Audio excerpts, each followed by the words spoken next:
August 1st, 1944, Avranches, France. The Third Army activates at midnight, its orders signed, its corps commanders notified, its operational plan set. And its commanding general already knows his staff's estimate is wrong. The staff's estimate is 6 months. 6 months to cross France, reach the German border, and position the Allied armies for the assault on the Reich, whose planning Schaeff has been building since 1942. 6 months is the projection whose basis is the conservative professional calculation of the operational planner who takes the distance from Avranches to the German border, approximately 500 miles through the French interior, through the Seine Valley and the Paris Basin and the Lorraine Plateau and the Moselle River crossing, whose military significance the First World War's campaigns have already documented, divides by the expected rate of advance, multiplies by the friction coefficient that the German defensive system's resistance will impose based on the Normandy campaign's Bocage fighting pace, and arrives at the timeline whose institutional defensibility is the timeline whose margin for error makes the plan credible to the senior commanders who will be executing it. 6 months is what the maps and the logistics tables and the honest professional assessment of how quickly an army of 250,000 soldiers can advance 500 miles against a fighting opponent. Across 2 major rivers, and through the major logistical constraint of the supply system's capacity, says the answer should be.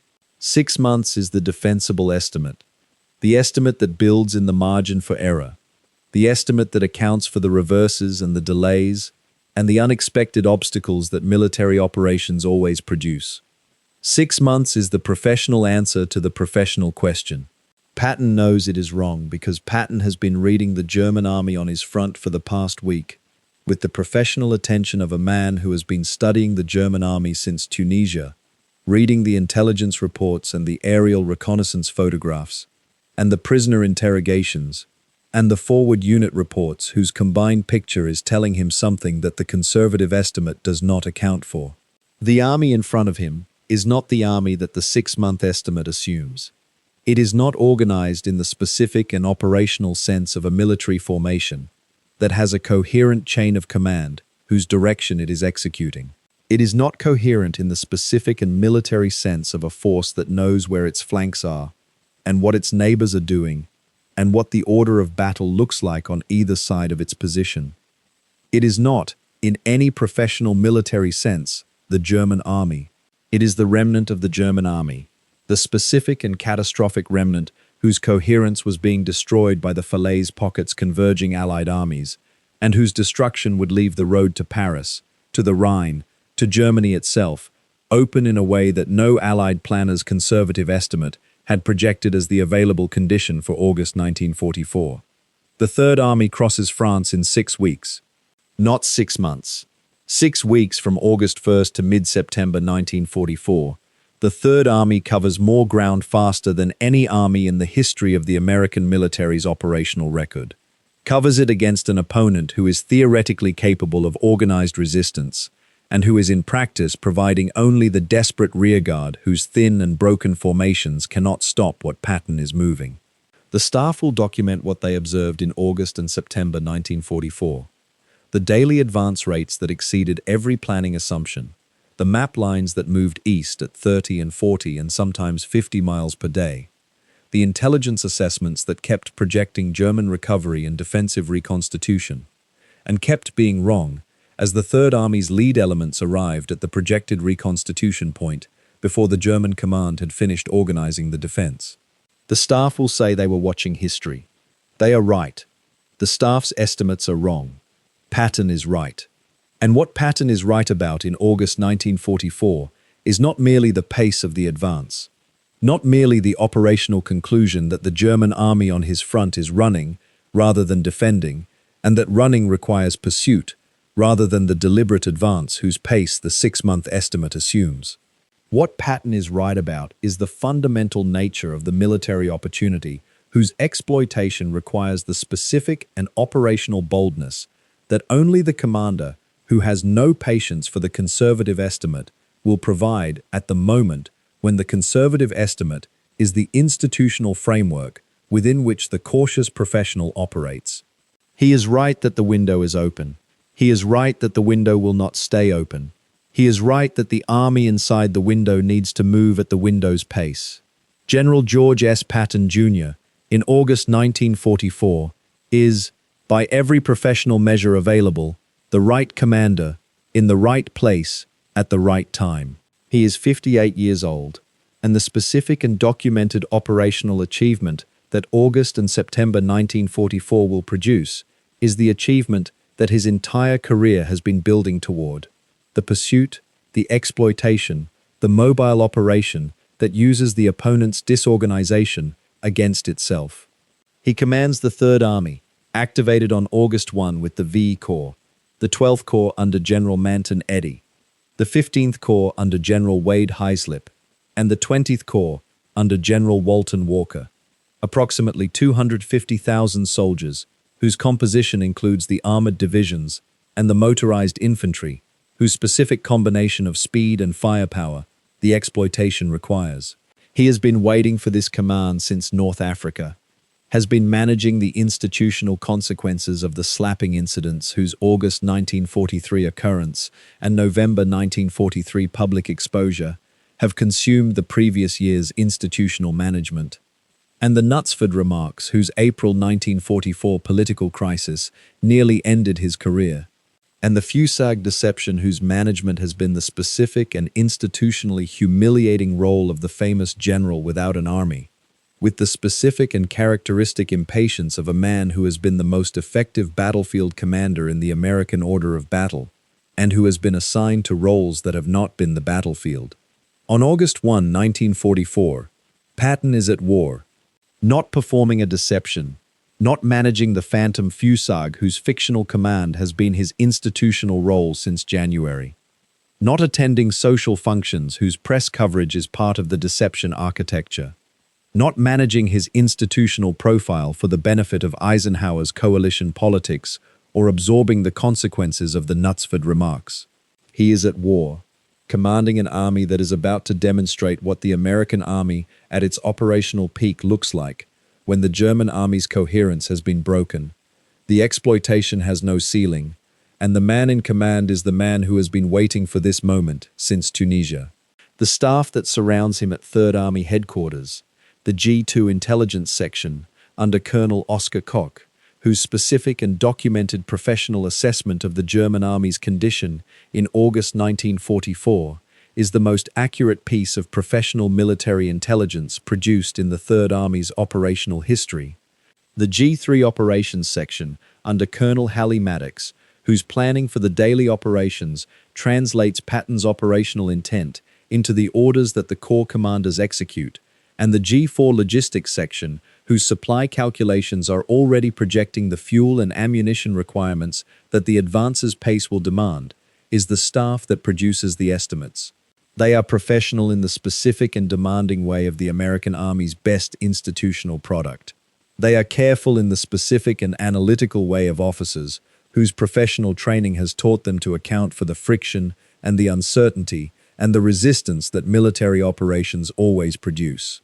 Their estimates are 6 months, because 6 months is what the professional calculation produces when the assumption set is the assumption set of the Normandy campaign's hedgerow pace, the pace of the attritional advance through the bocage, through the German defensive positions that traded every field and every hedgerow for the American casualties whose accumulation the bocage fighting's character was producing at rates that had shocked the planners whose casualty projections were based on the more mobile campaigns of Tunisia and Sicily.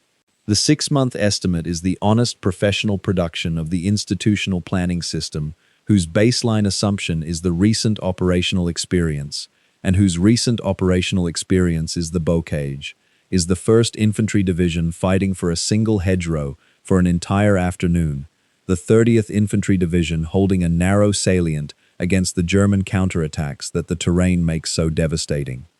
And what Patton does with their estimates, the way he reads them, challenges them, accepts the operational core, and rejects the conservative margin, is what makes the Third Army's advance the specific and operational event that it becomes. The question, at midnight on August 1, 1944, is whether Patton can move fast enough to exploit the German army's disorganization before the German command reconstitutes the defensive coherence, whose absence is the window that August 1944 is providing, and whether the window will stay open long enough for the Third Army to move 500 miles through it. Colonel Koch has been briefing Patton daily on the German formation's condition. The picture Koch is presenting is the picture of an army that is broken in the sectors where the Third Army's advance will run, but that is being reconstituted by Field Marshal Model, who has replaced Kluge as Army Group B commander on August 17th, with the specific and professional urgency of a commander who understands that every day the reconstitution is delayed is another day of German retreat. Koch says the window is open. He says it will not stay open. He says to move now. August 1-7, 1944. The Third Army begins its first week of operations with the VI Corps under General Troy Middleton driving into Brittany, and the 12th Corps and the 15th Corps driving east toward Le Mans and the German flank.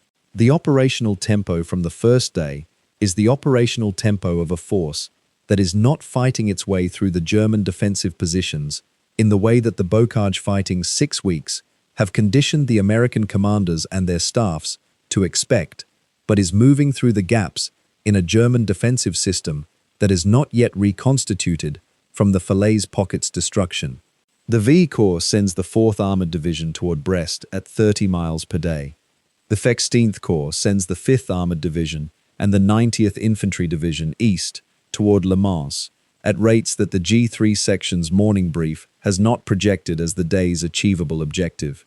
Patton's operational design is the design of the commander who has been reading the German situation for a week and whose reading has produced the conclusion that the Brittany mission, the subsidiary mission of securing the Brest and Lorient and Saint-Nazaire ports, whose capture was supposed to solve the Allied supply problem and whose prosecution the Overlord Plan had designated as the Third Army's primary initial task, must be executed with the minimum force necessary, while the maximum force drives east toward the German rear, where the real opportunity is, and where the real outcome of the French campaign will be determined.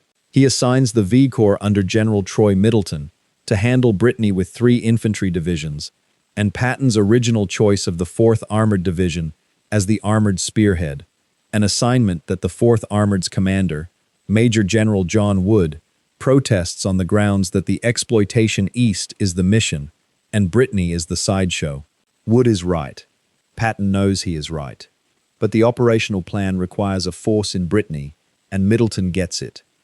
The 12th Corps under General Manton Eddy and the 15th Corps under General Wade Heislip drive east.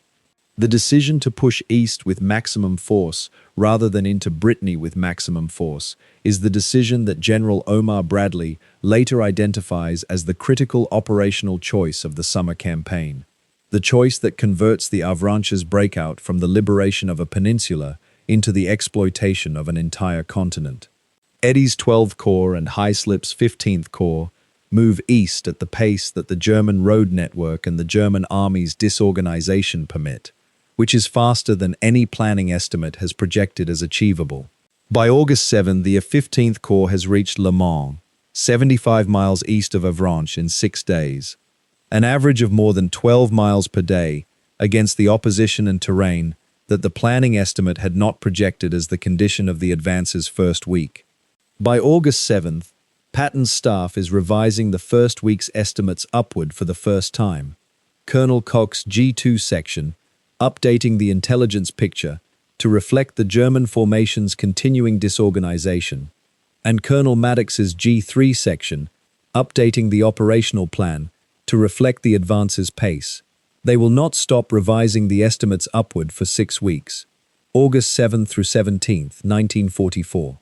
The Mortain counterattack, the near failure of the Third Army's advance, arrives not in the Third Army's sector, but in the First Army's sector to the north, where Hitler's Mortain counterattack, Operation Lüttich, the German Ex-Levi Panzer Corps under General Hans von Funk, driving west toward Avranches with approximately 120 tanks in the 4 panzer divisions that represent the German Army's last significant armored reserve in Normandy, threatens to sever the Third Army's supply line at the Avranches corridor, through which everything that keeps the Third Army moving is flowing.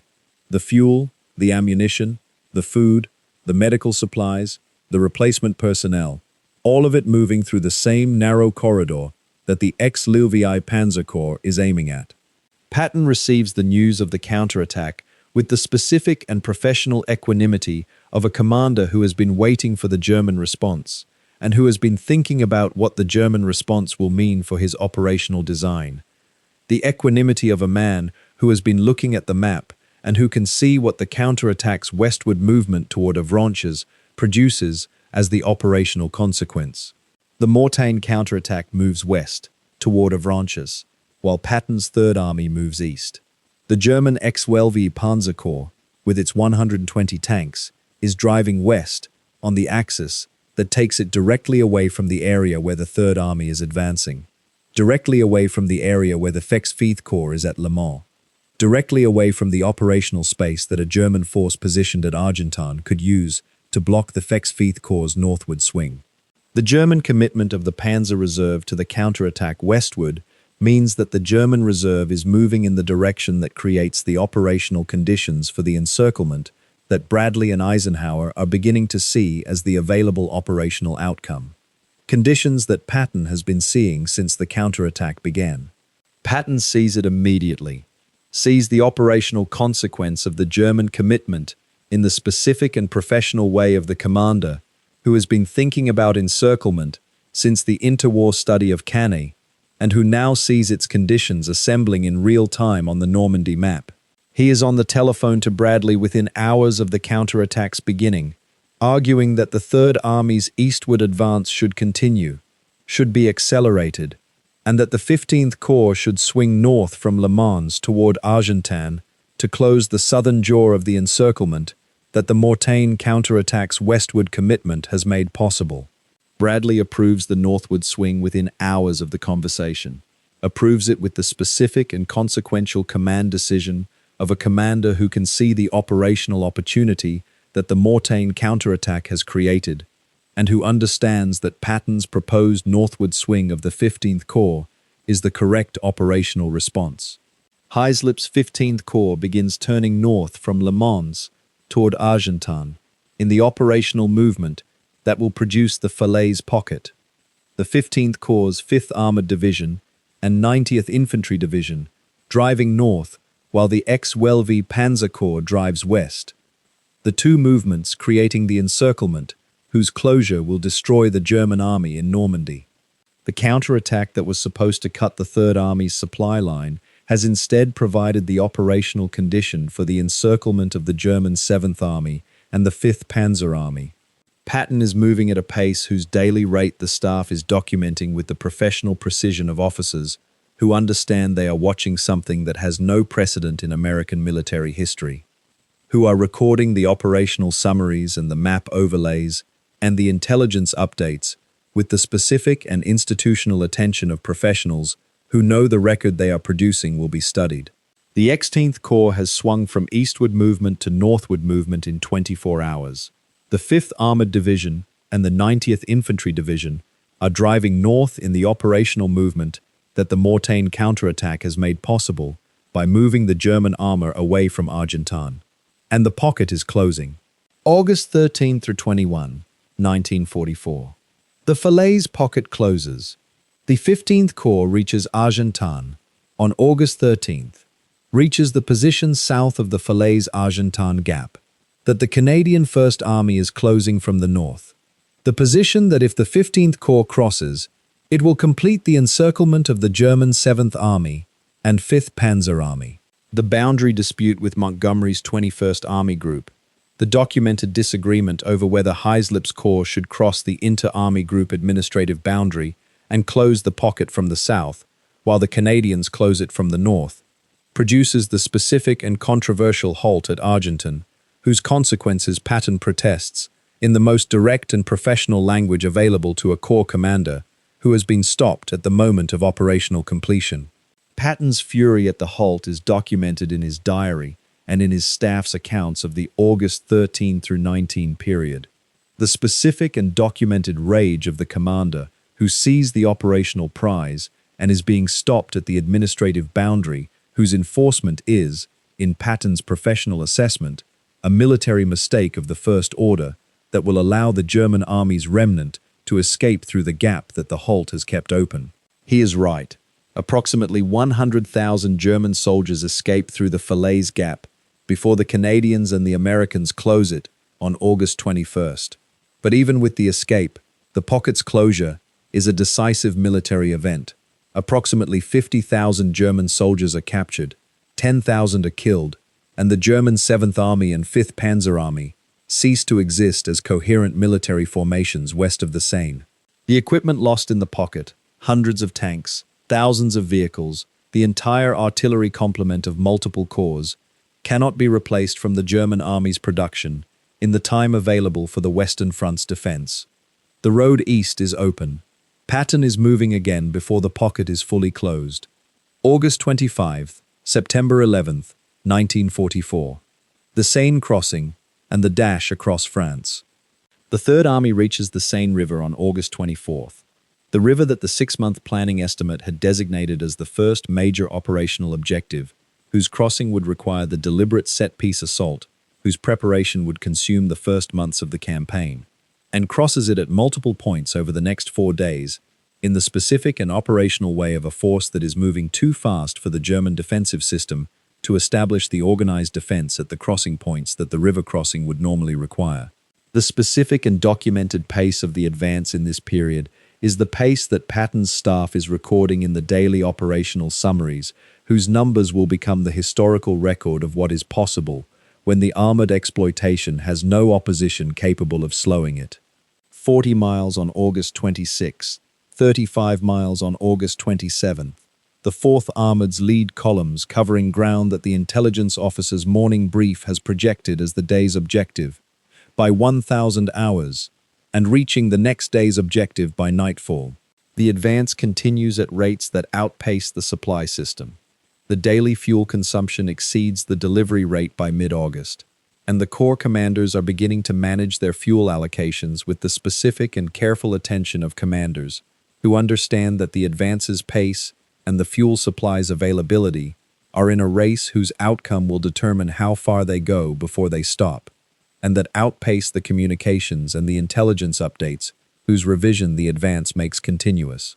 The 4th Armored Division under Major General John Wood, the Wood who protested his Brittany assignment and was right about the protest, is driving east at the head of the 12 Corps advance in the specific and operational way of the Armored Division commander who has internalized the exploitation's imperative and whose execution of it, the Third Army's operational record, will document as the embodiment of what the armored pursuit looks like when the armored commander has the operational freedom to pursue. Wood stops for nothing that can be bypassed. He leaves the strong points and the towns for the infantry following behind. He keeps moving because the moving is the operational objective and the stopping is the operational failure. His division is covering ground at rates that Wood's operations officer is documenting in the daily summaries, and that Wood's Corps commander, Manton Eddy, is reading with the professional satisfaction of the commander whose subordinate is performing exactly as the exploitation requires. The 5th Infantry Division under Major General Stafford Leroy Irwin is crossing the Moselle at Dornote and Arneville in the specific and visceral way of the river crossing under fire.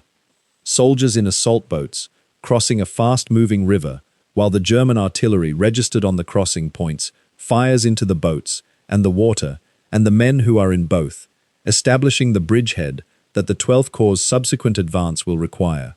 The 2nd French Armored Division under General Philippe Leclerc is liberating Paris on August 25 in the specific and emotional way of the soldiers who are entering their capital after 4 years of occupation. The crowds in the Champs-Élysées, the church bells of Notre Dame ringing for the first time since June 1940, the specific and human release of 4 years of occupation in a single day's fighting, whose political and symbolic significance exceeds its military cost, and whose visual drama is the drama of the French nation's reclamation of its identity. And through all of it, the Third Army is moving east at the pace that is rewriting every estimate that the 6-month planning produced, its lead elements reaching positions that the planning schedule has designated as the objectives of weeks and months rather than days. September 1 through 11th, 1944. The supply crisis. The near failure that the exploitation's own pace creates. The specific and operational irony of the pursuit that outruns its own supply system, that covers ground faster than the logistical infrastructure can cover the distance between the Normandy dumps and the forward positions. By the first week of September 1944, the Third Army has advanced so far so fast that its supply lines have been stretched to the breaking point. The Red Ball Express, the one-way truck convoy system whose 6,000 vehicles are running day and night from the Normandy supply dumps to the forward armies, the specific and improvised logistical solution to the problem of supplying armies that are moving faster than the railroad system can be rebuilt, cannot keep pace with the Third Army's rate of advance. The fuel situation becomes critical. On September 1, the 12th Corps' lead elements are at Metz, 380 miles east of Avranches, in 31 days of operations, at the fortress city on the Moselle, whose capture had consumed the French army's entire 1870 campaign. On September 2nd, Patton is informed that the fuel allocation for the Third Army has been reduced, that the supply priority for the Broad Front's continuing operations, and specifically for the Market Garden preparation in the north, has produced the specific and operational consequence of the Third Army's halt at the Moselle River. The 12th Corps continues with what fuel it has. The 7th Armored Division under Major General Lindsay McD. Sylvester crosses the Meuse at Verdun on September 1st. Crosses at the same location where the First World War's grinding battles consumed hundreds of thousands of French and German soldiers. Now crossed in a day by an American armored division moving faster than the defensive system can organize to stop it. The 5th Infantry Division holds its Moselle bridgehead at Dornot and Arneville against German counterattacks in the specific and costly fighting of the first week of September.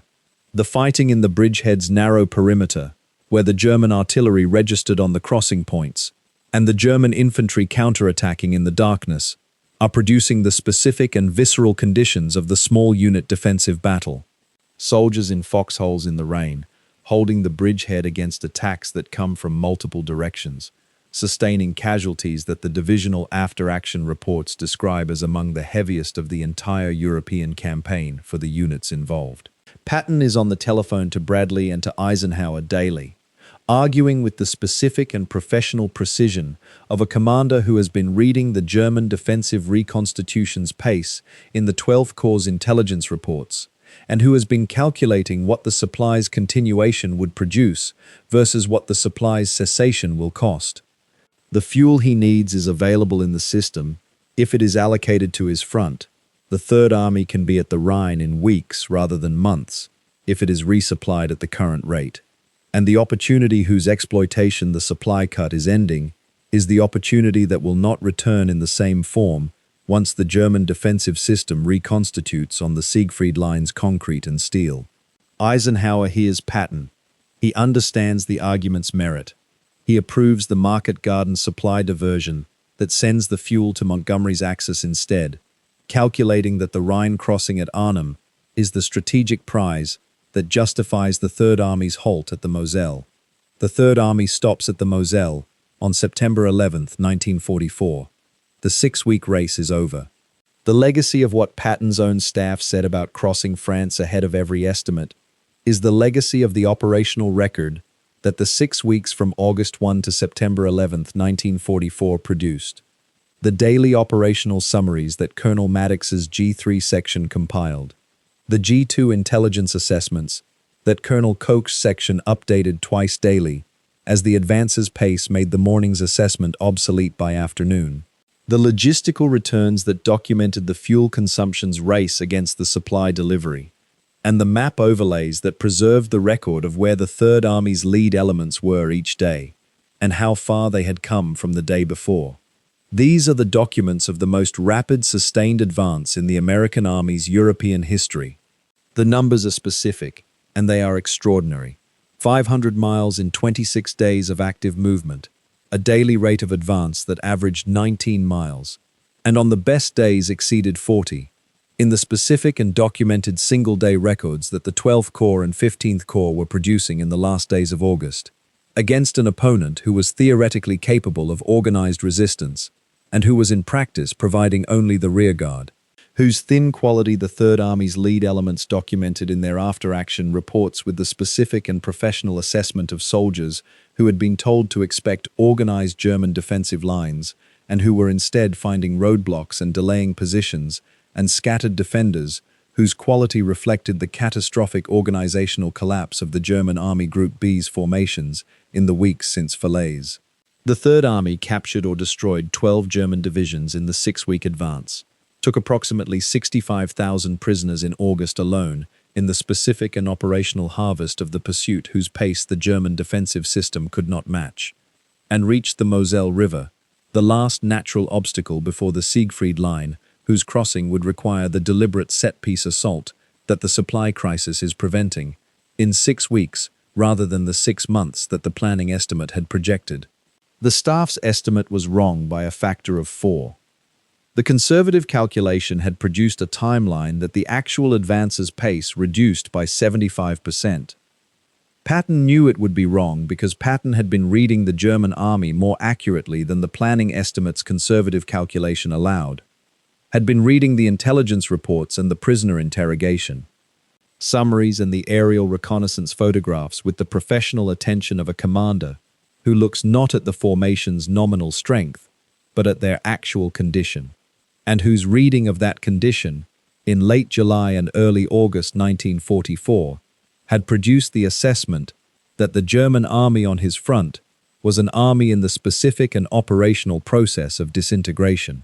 The exploitation's specific condition, the German army's disorganization in August 1944, whose depth and whose breadth the German command itself did not fully understand until the Falaise pocket's closure on August 21st, made it undeniable, was the condition that made the 6-month estimate obsolete on the day it was produced.